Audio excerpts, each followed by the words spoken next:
There are two figures I'll point out, and they certainly win. They're the most important founding figures. Psychology actually does begin as a science at a particular point in time.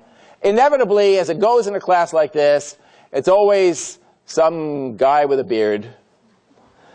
You know, obviously, it's the universities of the 19th century in Europe. Everybody in the university is, at least the vast majority are men.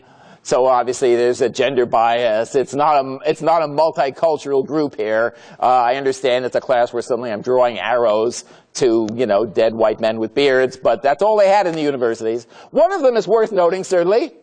The guy's name is Wilhelm Wundt. So there was actually a point in time where a guy with knowledge of, I'll even put up the thing, essentially who had knowledge of philosophical questions about how the mind works. Asking questions about the mind, that's not new. If you take a philosophy of mind class, you'll realize lots of these questions were asked for the last 500 years. But he also realized that there were advances in essentially technology.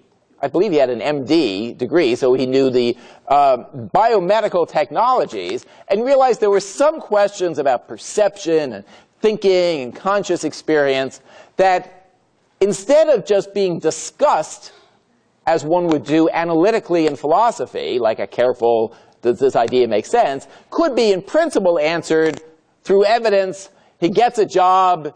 He actually puts a sign on the door, experimental psychology laboratory, and he wins. He's the first person to put a sign on the door that says experimental psychology laboratory. The second person who does that is William James, who you may see elsewhere in your classwork. William James is clearly one of the giants of American intellectual life, both in psychology and philosophy.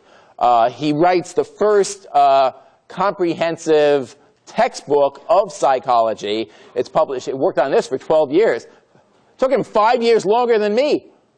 The Principles of Psychology appears in 1890. By the way, if Granny has in her attic Principles of Psychology, grab it. Because right now, a copy's selling on eBay for $525, which I believe is more than our textbook.